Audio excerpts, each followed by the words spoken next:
Hello, Garland Nixon here, hanging out with Larry Johnson, and we're going to talk about what's going on in the Middle East, amongst other things. Let's talk.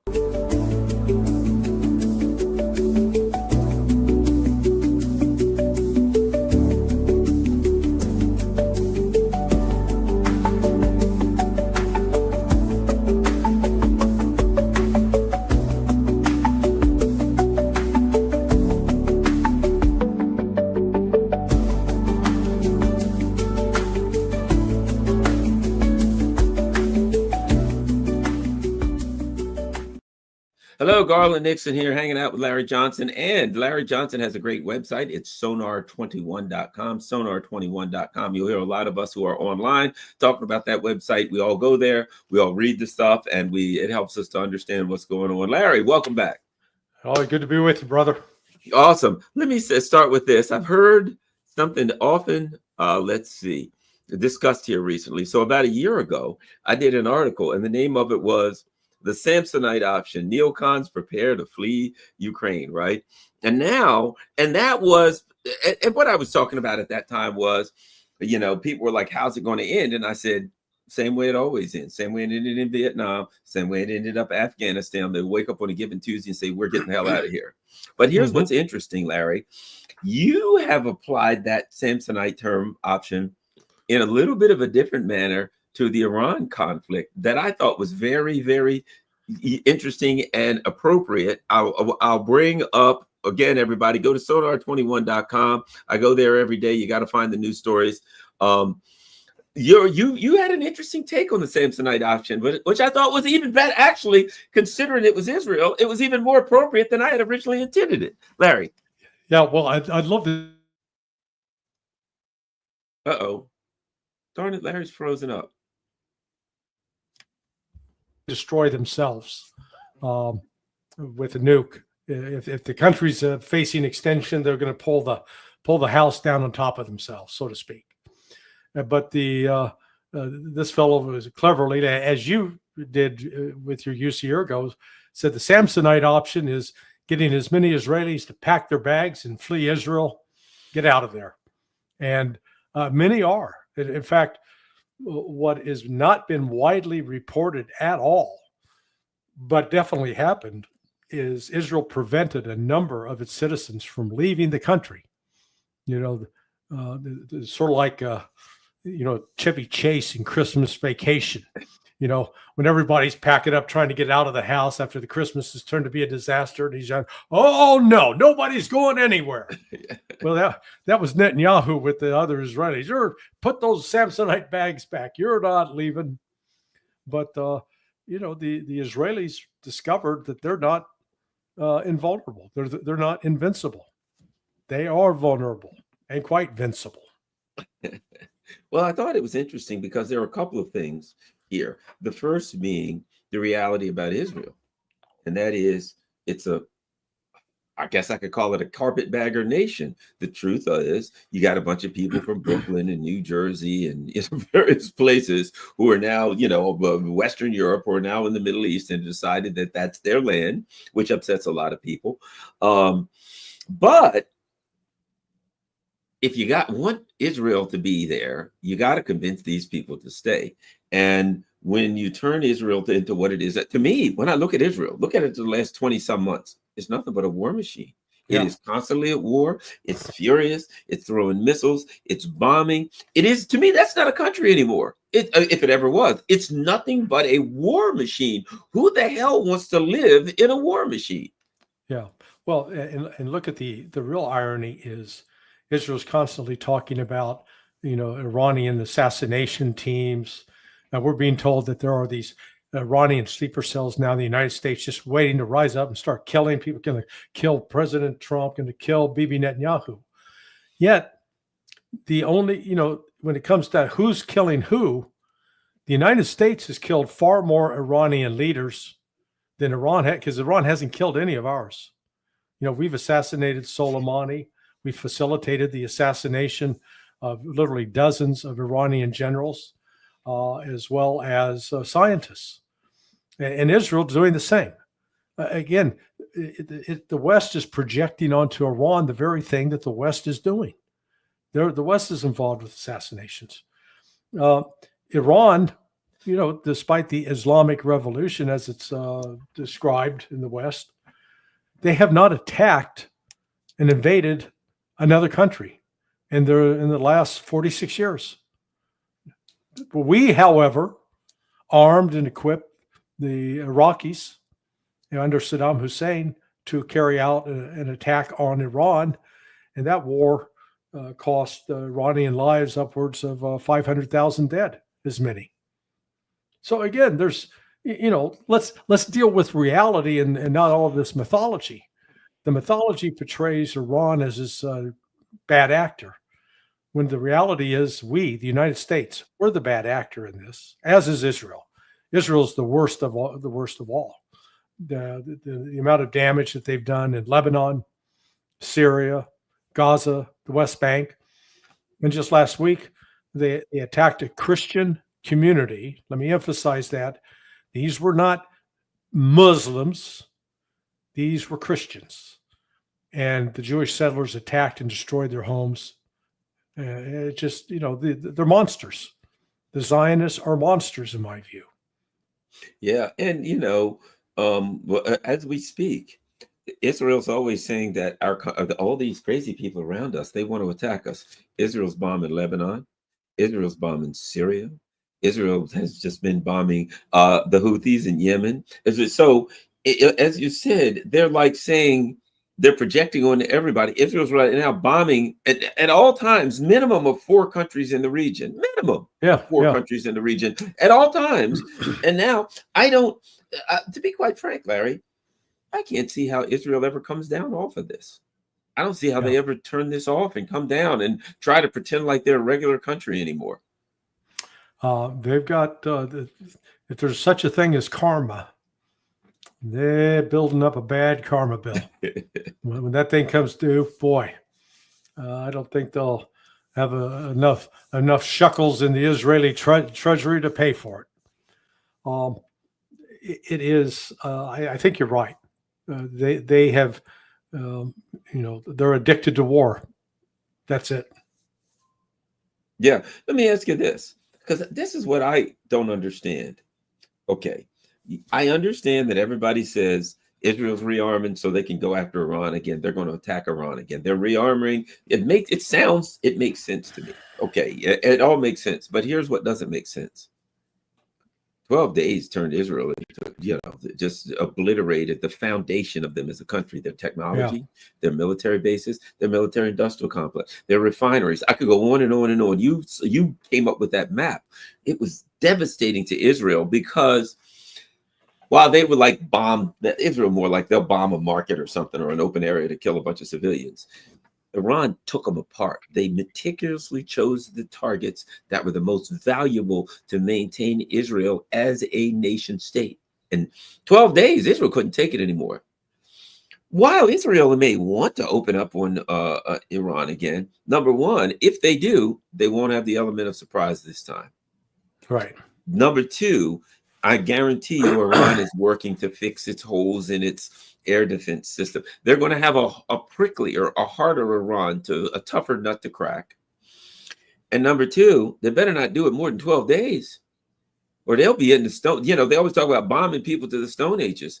If they're going after Iran again, 12 days is pretty much as far as they can go. And after what happened in that first 12 days, the second 12 days, they'll be crawling around, they'll be cooking their food over an open fire because they won't even have a country anymore. So how do it all makes sense that they probably go after. It froze again. Crap. Yeah. It didn't freeze. Oh, there you go. It all makes sense.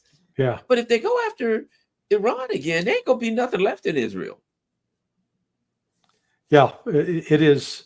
Well, and we saw this week evidence that the United States doesn't have warehouses full of supplies they can immediately send to Israel. We've got plenty of bombs. The bombs that they put on planes, we've got those. But that's really of limited tactical ability. Iran apparently was not flying over. Israel was not flying over Iranian territory with those planes dropping the bombs. They were standoff and firing missiles. So those bombs are only good for killing the civilians in Gaza. So, there's a limit there. But the air defense, there is no ready immediate fix. The number of THAAD missiles, the THAAD system, those go for $13 million a piece. And I think they can build about 50 a year.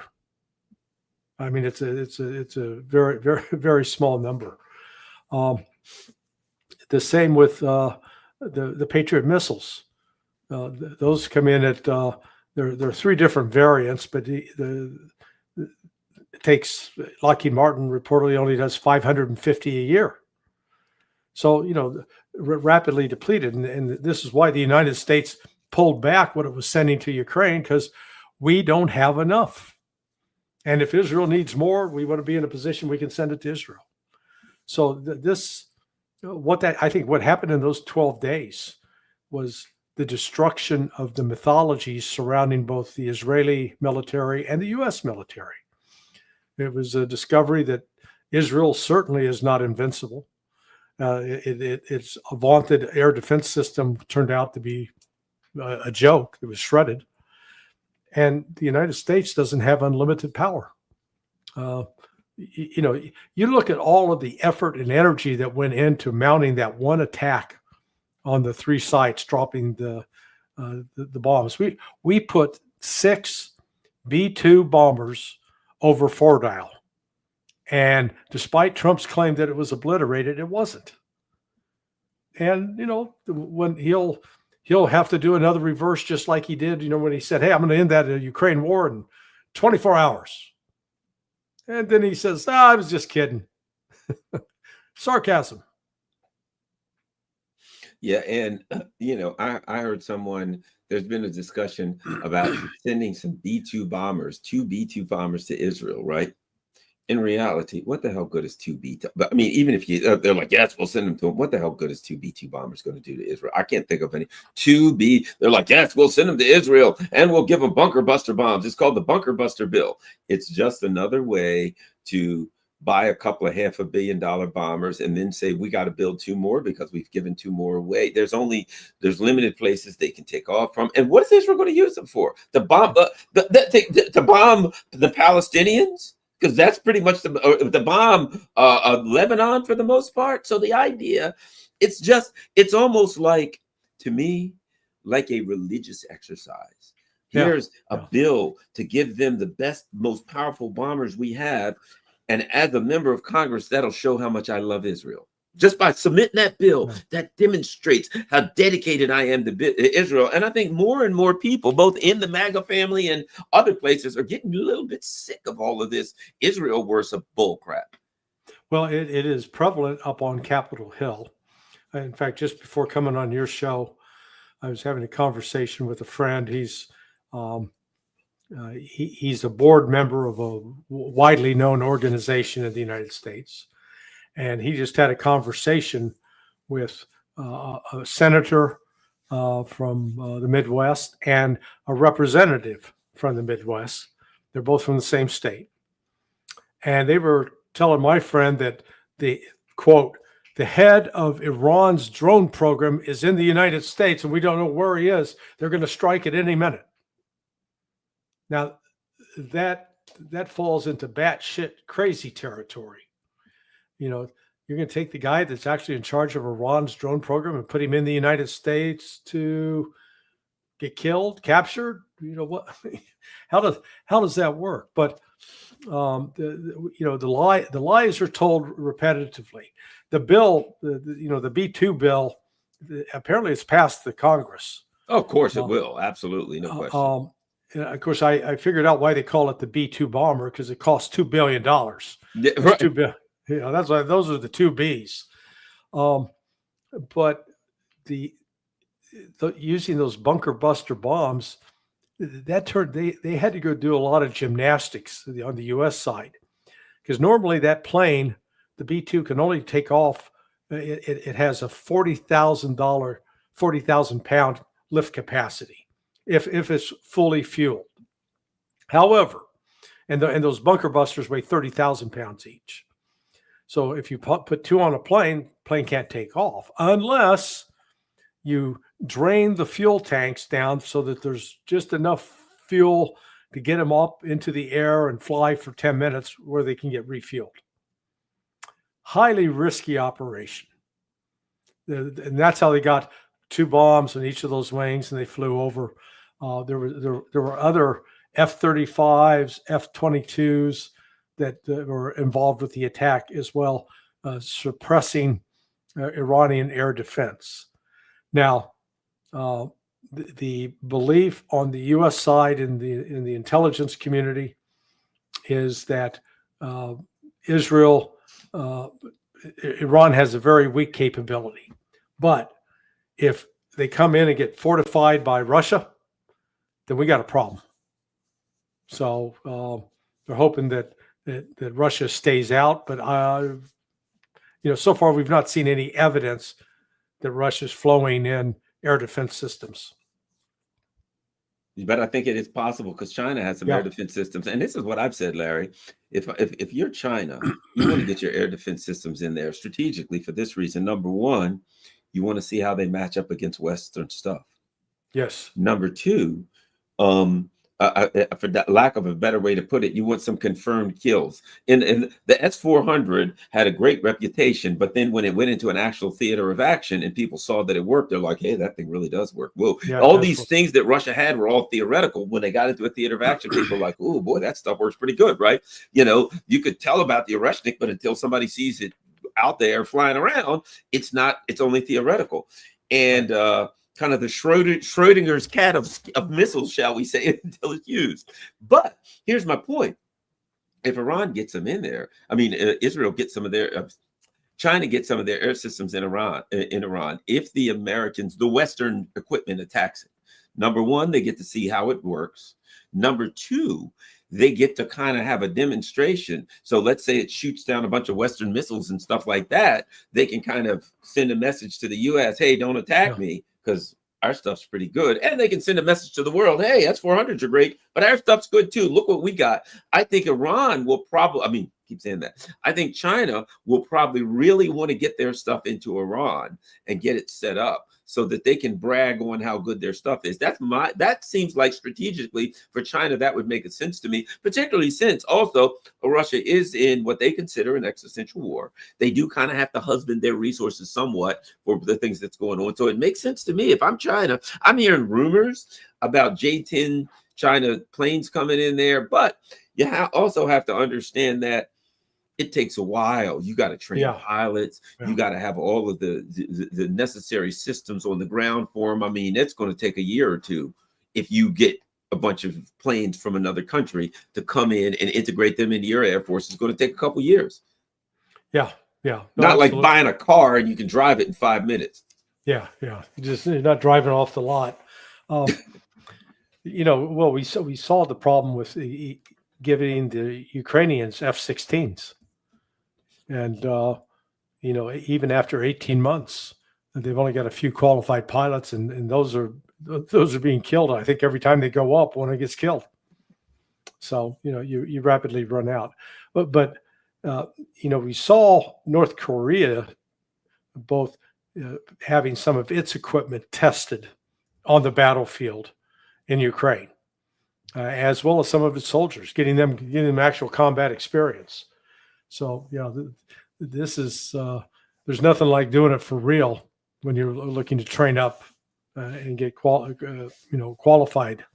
So, Iran, I don't think either Israel can do anything in the short term to Iran other than try to stage a false flag that will compel the United States to foolishly carry out another attack on Iran. We got lucky, I believe, with this last one. Trump, I think, has oversold it in terms of the success. But if we go back in, this time, Iran, if we go back and strike Iran again, Iran will not give us forewarning about hitting our military bases. They don't want to be in a war with the United States, but if we're attacking them, they're not going to have a choice. And right now, our military, it's before they used to say shock and awe. We go in and we attack. That's the big thing. Oh, Operation whatever. They go in and they kill some Iranian generals and blow up a few things and attack there. It's always the one punch Johnny thing. I'm going to come in and I'm going to hit you with a big punch and knock you out. But if I don't knock you out, I'm screwed because I can't fight the long war. I think what's going on in Ukraine, the U.S. saying, hey guys, you ain't getting anything else from us. I think that's revealing too. What do you think? Yeah, well, the parallel with whether we're talking boxing or karate or judo is quite appropriate.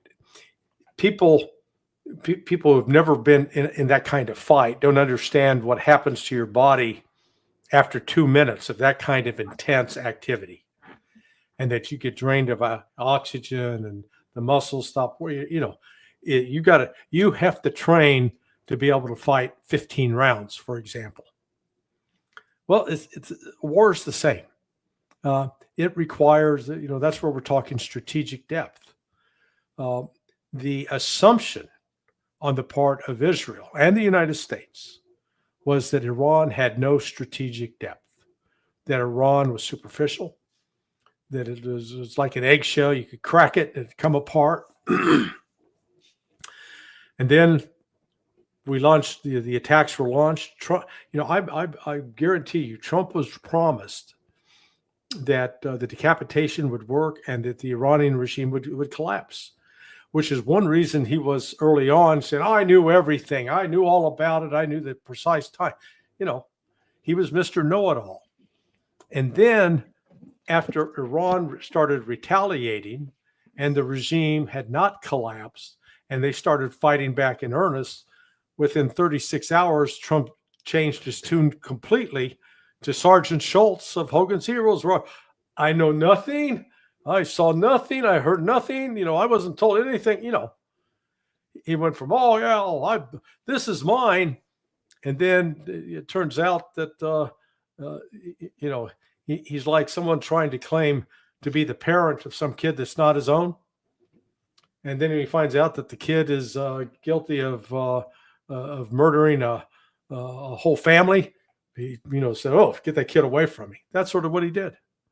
And it was Israel that came begging the United States to intervene to get bring the war to an end.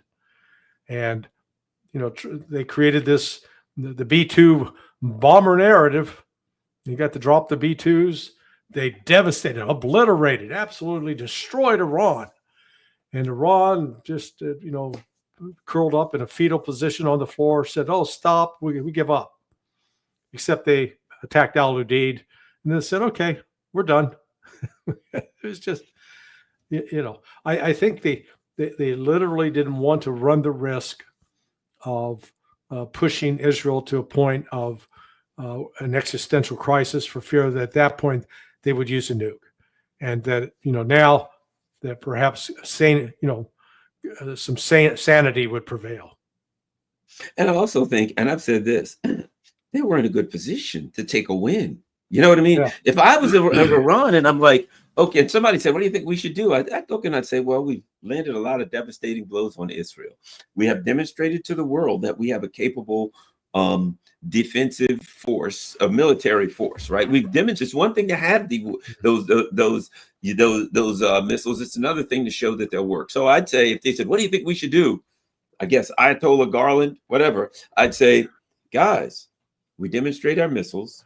Our people here are gathering together, rallying around the flag more so than ever before. Yep. All of our allies are supporting us. People around the world support us right now. It's supporting us. It's the perfect time to take a win. It was, we don't know what happened or what was discussed inside, but at that point, they were sitting pretty to take a win, and they took a win and they walked away. And we know that the U.S. was hurt because within a couple of weeks now, we're telling Ukraine, we got nothing else for you. And everybody knows we're running out of stuff. We've overstretched. Yeah. They're talking about, we got to get ready for China.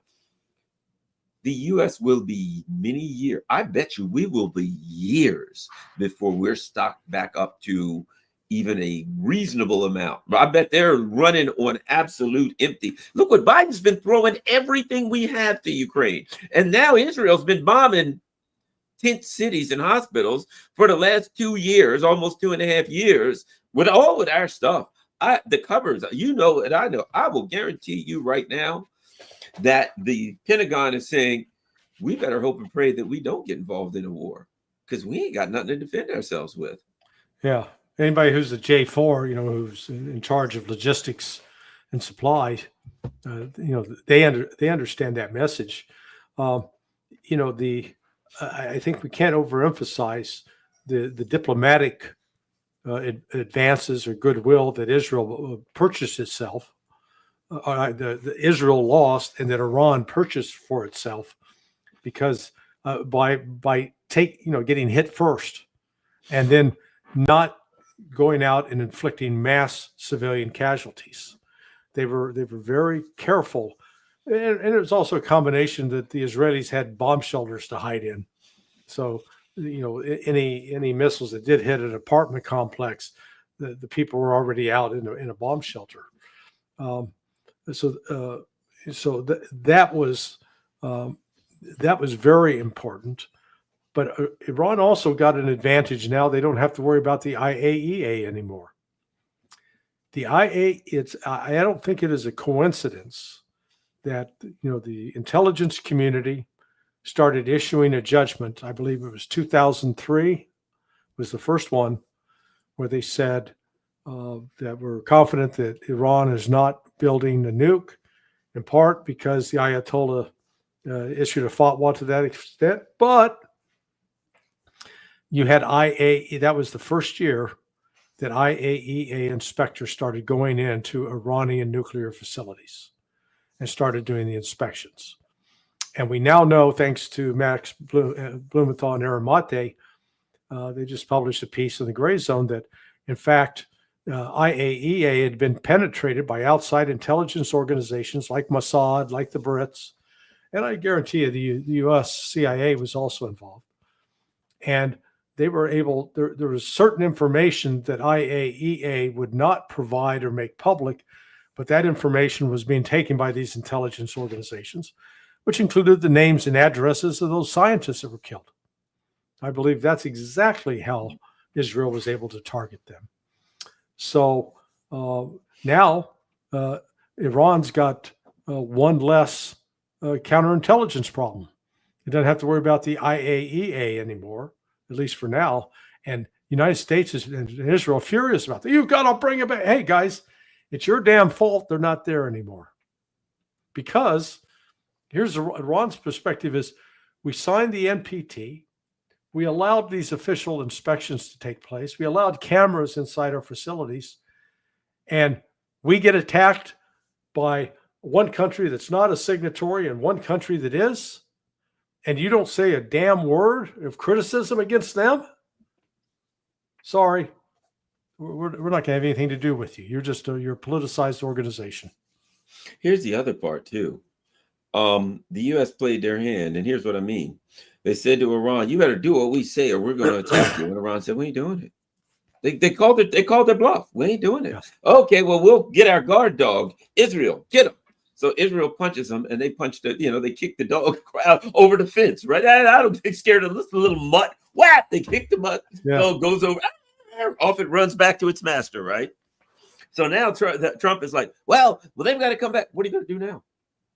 What are you going to look at? We say, Iran, if you better do what we said, we're going to attack. Iran's going to say, I think we already had this discussion, haven't we? We said no. You said you were going to attack us. You sent your little stinking mutt, and we kicked them over the fence. What are you going to do? Send your mutt again? The answer is no. So now, what's Trump going to do? That's the problem. You threaten, do what I say or I will attack you. They said no, you attacked them. They withstood it. What are you going to do? Do what I say or I'll attack you again? They're going to say we played this game. But if you want to attack me again, you can do it. That's up to you. But this time we're closing the Straits of Hormuz, and you know what happens then. So really, once your bluff is called, you're kind of might as well go home or sit on the side. You ain't playing poker no more tonight. Take a couple shots and, laugh at watch the game. Game's on. Watch the game. Yeah, no, you're right about that. It is with IAEA out of the picture. I guess Iran could they could go along with Trump and say, well, we don't need IAEA here anymore because you obliterated all of our capabilities. So we're not enriching any more uranium. You obliterated it. Congratulations. Yeah, good point. Yeah, I mean, they got a variety. That's the smart ass response. That's me. That's what I do.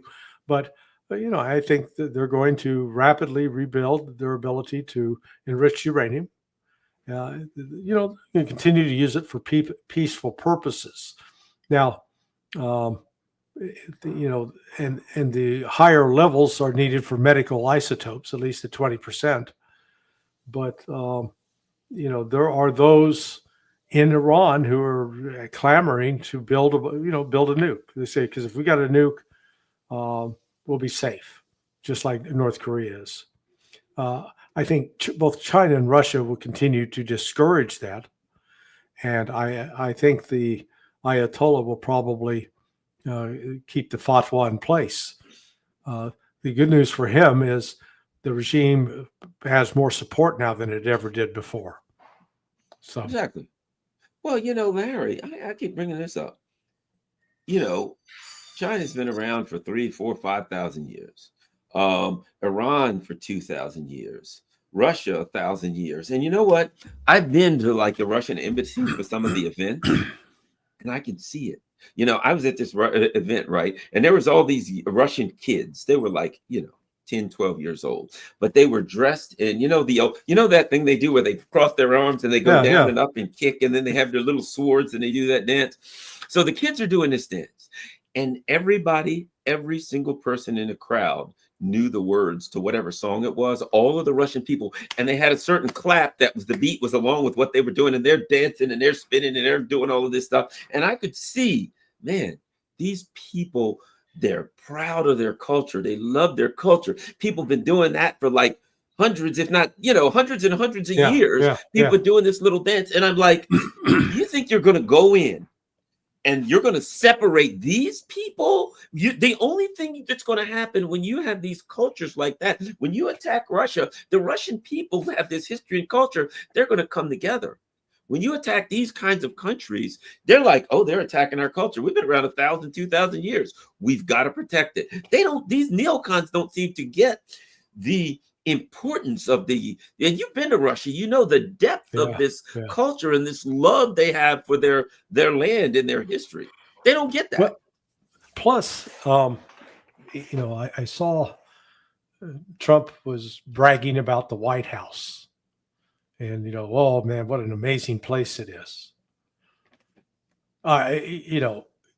Compared to the Kremlin, the buildings in the Kremlin, are you kidding me? The Hermitage up in St. Petersburg. It's just, we don't have anything in the United States that culturally can compare with what you're seeing in Russia. At the historic sites in both Moscow and St. Petersburg. And you're right. They have a history and a memory of their history. Whereas here in the United States, we got an Alzheimer's generation. I bet you could put up a picture of Jimmy Carter and Walter Mondale and say, hey, who are these two?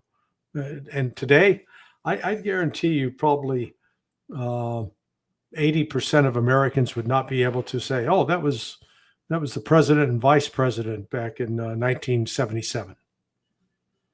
Just as an example. I've seen it with somebody was asking about World War II, and they didn't even know who these people on the street, they didn't even know what the sides were, what the issues were. No idea. So, what you've got here with Iran is, as you correctly note, a culture that's centuries old, and the people, they've been through suffering before. They're not immune to it. The United States hasn't. We've never we've never suffered like Russia or China or Iran has from previous wars. I mean, just look at World War II alone. Between Russia and China, they experienced like 80%, 75% of the total KIA in that war. You know, and the S numbers are there 50 to 60 million, maybe more, that died, and Russia and China account for like 47 million. Phenomenal numbers. You know, United States, we lack that perspective, and yet when it comes to, you know, firing the first shot, throwing the first punch, by God, we're the ones, because we've never gotten beat up for doing what we do. Your thoughts on this business about, you know, the state of the battlefield in Ukraine ain't good for the Ukrainians right now. The Russians are kind of on the move. Ukraine's getting weak. And, you know, I suspect, you know, there's this argument, oh, no, we're only getting rid of it. We're not sending them a few missiles. And then others say, oh, we're not sending them anything. I suspect we're sending them a whole lot of stuff anyway, because we're running out. And to me, it's bottom line, you're deprioritized.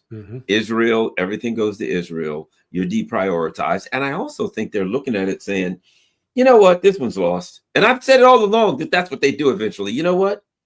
This was lost, didn't it? Yeah. Well, we got a nice shiny new war over here. Maybe some more ones we start. This one's lost. Yeah. It's so old. I'm tired of this one. Let's go over this one. Europe, handle this the best way you can, or not, whatever. We're going over here, because that's the way these people always seem to act. And I suspect that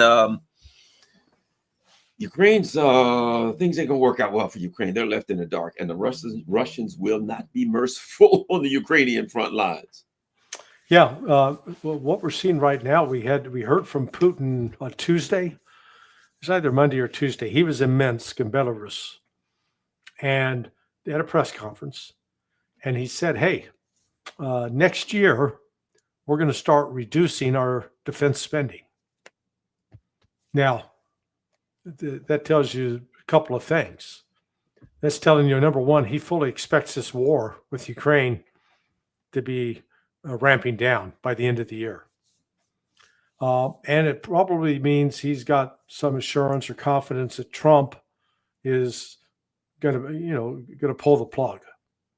So I don't think he'd be saying, I don't think he would make that kind of suggestion or prediction without having some foundation for that belief.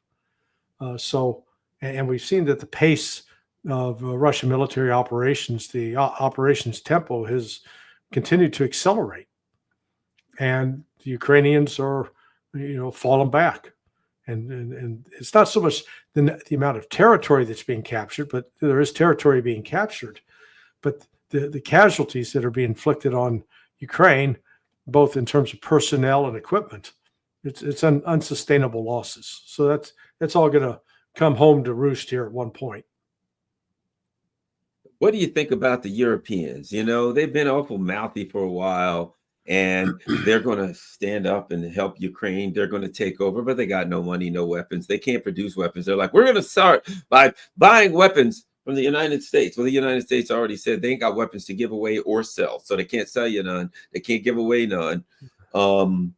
What do you think? I mean, this is humiliation for these people who, they were all in for Ukraine to the very end. They were pissed at Trump, or the Americans for backing out. How do they deal? How do the Starmers? Well, he's just about out of power. But the Macrons and Merzes, do they just do a 180? What do they do? How's Europe handle this? Do you remember that scene from the Monty Python movie, The Holy Grail, and where the knight is out, he's pretending like he's riding a horse. He's just skipping along. Yeah. And a guy behind him is banging two coconuts together to simulate horses' hooves. That's Europe. I mean, that skit right there encapsulates what Europe is. They're pretending to be riding a war horse. They're pretending that they've got actual militaries that are worth a damn. They're pretending that they've got an industrial base that can produce weapons at a quantity that can sustain losses on the battlefield. But the reality is they can't, which I believe is one reason, Macron was on the phone yesterday with July 1st, I guess it was, with Putin. So I try to remember which date. I think it was the first. So they had a 2-hour conversation, and Putin made it very clear to him, hey, we're happy to negotiate an end to the war, but you guys are going to have to take into account the new territorial realities. And what Putin means by that is any place where we've got boots on the ground, it's ours, and we ain't giving it back. So Macron had to go back and tell all the rest of the kids the bad news. I also think that one of the issues they're going to have to deal with, Larry, is that I hope you get moving because you're frozen. I think one of the things they're going to have to deal with, because the Russians have always, from the very beginning, they've said one of the issues was NATO expansion, missiles around them. I think when they're going to say, "Oh, okay, we want another deal," with the Russians are going to say, "Yeah, great, we're ready to sit down and talk." They're going to say, "Now let's talk about Ukraine." The Russians are going to say, "Not so fast. We need to talk about this whole thing." The Russians have, what they said is, we want a security agreement. Indivisible. Remember that? They use that word. Nobody gets an advantage. We don't get an advantage. You don't get an advantage. You've come all the way up to our border. If you want to get a deal with us, it has to be an all-inclusive. I believe they're going to come up with that list from December of 2022 and say, remember when we gave you this list and we said we want to talk about it, and you said no, yeah, we want to negotiate everything on the list, not just Ukraine. We don't want you to try to move in over there, sneak in over here, put missiles over there. Screw that. Let's get this thing done once and for all. The U.S. is not backing you anymore. They ain't going to come and help you. Your best bet is, and realistically, for the Europeans, if they had any sense, which I'm not damn sure they do, the best thing for them to do is sit down and make a deal with Russia and start buying that cheap fuel again. But I don't know if they got enough sense to do that, Larry. No. It is, there's such a disconnect between the rhetoric coming out of Europe as a whole, particularly people like Merz and Starmer, and the actions of Russia. Russia is not, they accuse him of being a war criminal, but Russia is not committing war crimes. Russia is not causing, civilian casualties right and left. They've been actually pretty careful to avoid civilian casualties. But nonetheless, they're being treated as if they're a worse monster than Adolf Hitler. And to make it even more crazy, they continue to embrace a regime in Kiev that does have Nazi symbolism, values, rhetoric, songs, you name it. It's a world turned upside down. So, I think Russia's, when Putin, as he said in the phone call to Macron, we got to get down to the fundamentals, what caused this, and fix that. And part of that is NATO's got to back the hell off, back away, back down, stop building up to defeat Russia, because Russia has no intention of taking over Europe. That's just another Western produced lie. Well, what's interesting about it is, again, they're not sensible, but if they were, it's clear by now that NATO was a military project whose ultimate goal was to take down Russia.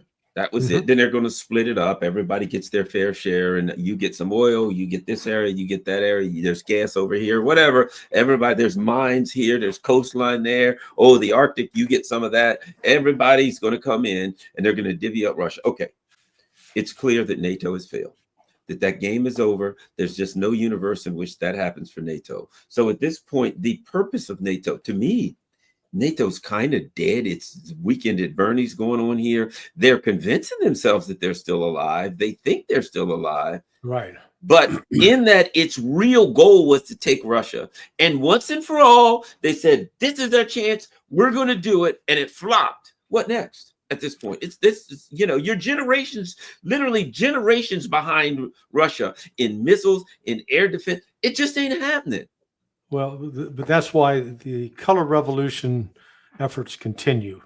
What's taking place in Azerbaijan right now, West is helping whip up the tensions between Baku and Moscow, because the Russians the Russian police did a crackdown on Russian citizens who are of Azeri ethnicity, and two of the guys died. One of them died from a heart attack, and then all of a sudden, in Baku, they go nuts, and they start rounding up Russians, first journalists, and then Russians they claim were drug traffickers. Don't know what the truth of that is, but Azerbaijan played a major role in the attacks on Iran by Israel. So you've got a major Israeli presence, Mossad, and CIA presence as well in Baku in Azerbaijan. And Azerbaijan also is working closely with Turkey. So what Russia is facing is not just finishing off NATO.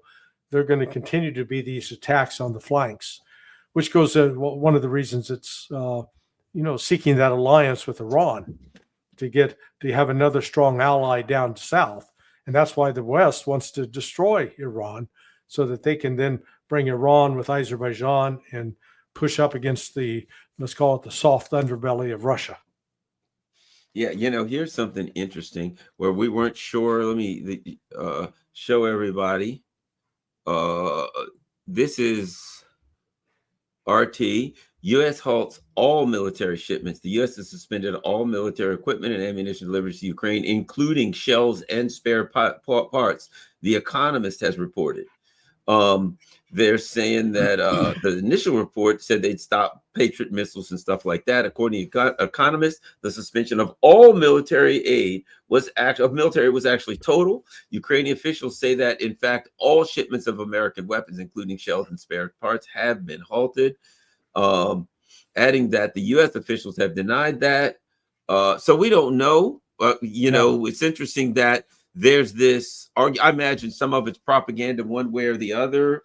I don't know why maybe the Ukrainians are saying all to, whip people up. I don't know. Or it could be, I don't know. It could be true. It's interesting that discussion is coming from the Ukrainians saying they're not giving us anything. And the Americans are saying that's not true. Well, I think the United States would like to disengage now from that war and focus. They're going to focus on Iran.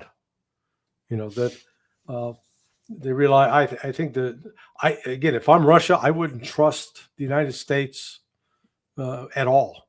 No. No matter what we say, how we approach it, we've got nefarious intent. But this war has been a drain.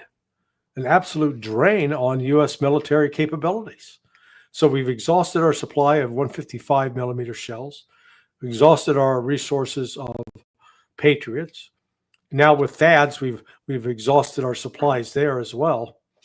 So and look, we're not sitting on unlimited supplies of Predator drones either. We lost 22 of those over 18-month period in Yemen. So, the United States, even with this $1 trillion bill that's just passed, they're pumping all this money into the Pentagon. It still doesn't produce the factories. There was a report out by Simplicius earlier this week saying that there was a factory down in, I think it's Alabama, that was supposed to be producing 70,000 artillery shells. Was it a year? I guess it was, or a month. Anyway, it's fallen far short of that.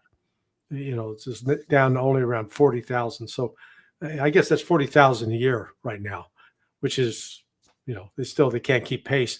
Russia's producing, far more than that. Millions. Yeah. And we've also found out who knows how many millions they're getting from North Korea. Yeah. So Russia's not short as artillery. They're not short of anything, and we are short of everything. And that's what happens now. That we're again, we got proxy wars all over the place. We're looking at more proxy wars. Israel's still bombing every day. Again, this country and Israel, we're nothing but war machines. We're not realistically. How are you a country if you're just at war with everybody? I did want to ask you, one of the things that you talked about, and this was an interesting article, and that is, once again, everybody, let's not forget Larry's website is Sonar 21. So go to sonar21.com. Oh, yeah. When you go there, you got all your latest articles about Larry. You can subscribe. And of course, you can hit the support us button. There's PayPal, PayShoot, Patreon, Buy Me a Coffee. As always, I remind people, look, Larry, this comes out of his pocket. People aren't getting paid for all these interviews and all this work they do. Most of the people ain't making that much, tell you the truth. And anything that you can do to help. So go to Sonar 21, and if you can in any way afford to support Larry's work, it's important to do it. Larry, old news about Russiagate being treated like a bombshell. Yeah. I wrote about this 8 years ago. In fact, if you go down into the article, I had written an article on it and I couldn't find it. So I went on to chat Perplexity AI and keep going down. And so here's what, let's go back up a little bit, read that last paragraph after the insert. So Larry Johnson is the one after that. Yeah, I nailed this here. one. I nailed the fact that the ICA was the work of a handpicked group of analysts from 3 agencies. I remember that: CIA, FBI, NSA, under the direction of James Clapper 8 years ago. Glad the media finally caught up. I remember that, Larry. Yeah. So I wrote that, 8 years ago. And that's why I said when they came out with the story that, oh, hey, that intelligence community assessment was a fraud. Yeah, it was, and I, like I said, I wrote about that 8 years ago. Now they're just catching up and saying, oh, hey, we've got gambling in the casino. Who knew? Yeah. Well, I remember when that ICA report came down in 2016, and it was like right after the election or something, right around December, end of December. And it said that like RT, they were trying to interfere with the election because they actually had like a third party debate. And I read through this thing, and I actually did a show on my radio show where I read and I went over it. And I said, I used to teach at a community college. I said, if one of my students handed this piece of crap, I'd ball it up and throw it back at him and throw him out of the class. Say, don't you ever come in here again. It was so poorly written. It was so amateurish. It was laughable when I looked. Anybody go back? Because everybody was like, yes, an intelligence assessment has come out that says this. Okay, that sounds meaty. It sounds like there's a lot to it. Let me go read it. And when I read that piece of crap, I thought to myself, what person who was in charge of anything could read that and say, yeah, I want that to come out under my name? It was, you remember, it was trash. It was poorly written. It was leaps of logic that, a kangaroo couldn't jump. It was unbelievable. Yeah. No, this was what people don't realize, and I've been trying to tell them, still the media hasn't quite reported on it. This effort to corrupt the political process started with CIA in the summer of 2015, even before Donald Trump was the primary target. And FBI was involved, CIA was involved, National Security Agency was definitely involved. And MI6 was involved. Yeah, definitely involved. Foreign intelligence was absolutely involved. Hey, listen, I forgot to tell you, I got to do the judge here in about 5 minutes. All right, everyone. We'll get you out of here, Larry. Thanks a lot. I certainly appreciate it. Everybody, don't forget. Everybody, before Larry goes, don't forget, everybody, the website you want to go to is sonar21.com. That's the website of Larry Johnson. All the stuff there, and importantly is click on that support us. If you can do PayPal, PayShoot, Patreon, anything like that you can do is highly appreciated. Keep Larry's good work going. Larry, thanks a lot, and I know you got to run. I look forward to talking to you soon. Thank you, brother Nixon. I appreciate it. We'll see you next week. Okay. All righty. Bye. All right. I'll be out of town next week, so the week after. All right. Talk to you soon. Bye. Great. Bye.